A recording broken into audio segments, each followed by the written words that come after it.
Assalamualaikum warahmatullahi wabarakatuh. Sahabat-sahabat seiman, setakwa yang sangat dimuliakan oleh Allah.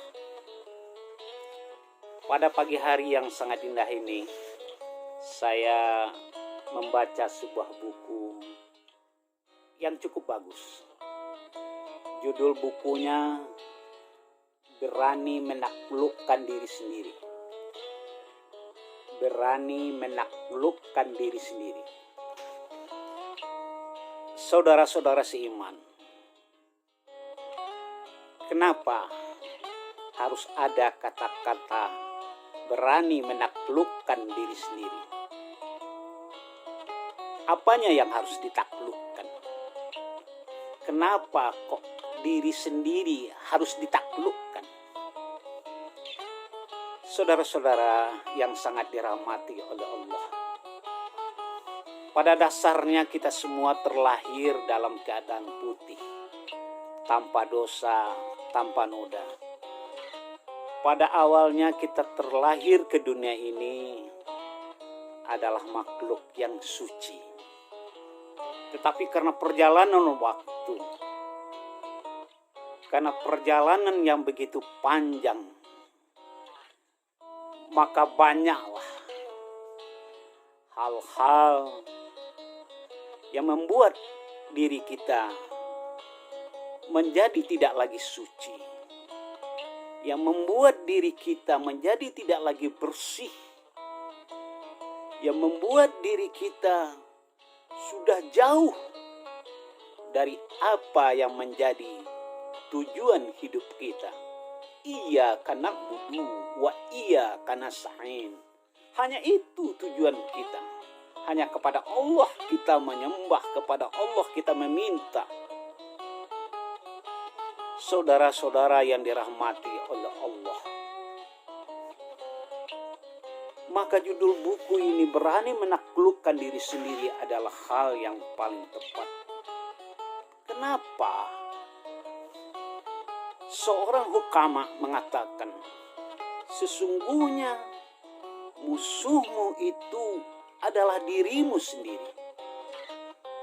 Kemudian dia lanjutkan, sesungguhnya penyakitmu itu adalah karena dirimu sendiri. Dan sesungguhnya obat dari penyakitmu yang bisa menaklukkan musuhmu adalah dirimu sendiri. Sungguh luar biasa kata-kata yang sangat bijak ini. Kenapa bapak-bapak, ibu-ibu kaum muslimin, sejauh kita berjalan, setinggi pangkat yang kita miliki, sebanyak harta yang kita kuasai, tetapi apabila kita tidak bisa menaklukkan diri kita sendiri yang dikuasai oleh nafsu yang serakah, nafsu yang tamak, nafsu yang ingin menjadi raja-raja kecil di dunia ini, maka kita tidak akan ada artinya. Siapakah musuh kita yang paling besar? Adalah diri kita sendiri. Kenapa? Adalah ketika kita tidak bisa menguasai nafsu serakah kita, nafsu syahwat kita, nafsu kesombongan kita. Apabila kita tidak menguasai nafsu kekikiran kita, maka diri kita sendiri menjadi musuh bagi kita. Bukankah Allah sudah mengingatkan kita supaya kita bisa menjadi orang-orang penakluk hawa nafsu, orang-orang yang bisa menaklukkan keserakan yang muncul di pikiran dan di hati kita. Padahal hidup kita iyyaka na'budu wa iyyaka nasta'in. Padahal kita selalu bilang ihdinas siratal mustaqim, minta tunjuk jalan yang lurus kepada Allah. harta benda, pangkat yang tinggi, jabatan yang kita miliki, kekayaan yang melimpah ruah tidak akan ada artinya apabila ada kesombongan, keserakahan di dalam diri kita. Saudara-saudara seiman yang saya hormati,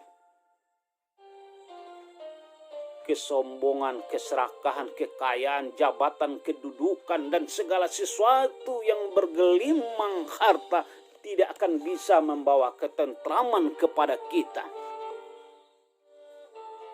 Bukankah Allah sudah bilang, Bismillahirrahmanirrahim, Allazina amanu wa tasma'innu qulubuhum bizikrillah.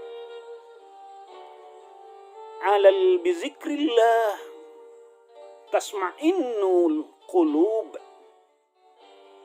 Orang-orang beriman dan hati mereka menjadi tentram dengan mengingat Allah. Ala bizikrillah tasma'innul qulub, dan hanya dengan mengingat Allah hati kamu menjadi tentram. Hanya dengan mengingat Allah hati kamu menjadi tenang. Hanya dengan mengingat Allah jiwa kamu akan bahagia. Sejauh kita berjalan, tetap hanya dengan mengingat Allah hati kita menjadi tenang. Setinggi pangkat yang kita miliki, hanya dengan ala bizikrillah, hanya dengan mengingat Allah hati dan jiwa kita menjadi tenang. Sebanyak harta yang kita dapat hanya dengan mengingat Allah. Maka apa sebenarnya tujuan hidup kita di dunia ini? Ala bizikrillah tasma'innul qulub. Hanya dengan mengingat Allah hati dan jiwa menjadi tenang. Harta, pangkat, kedudukan tidak akan mendapatkan ketenangan, tidak akan mendatangkan ketenangan kepada kita, kecuali hanya dengan mengingat Allah. Ala bizikrillah tasma'innul qulub. Maka banyak-banyaklah mengingat Allah. Taklukkanlah diri sendiri supaya jiwa dan raga menjadi tentram dan tenang. Waqtabiru ya ulil albab. Assalamualaikum warahmatullahi wabarakatuh.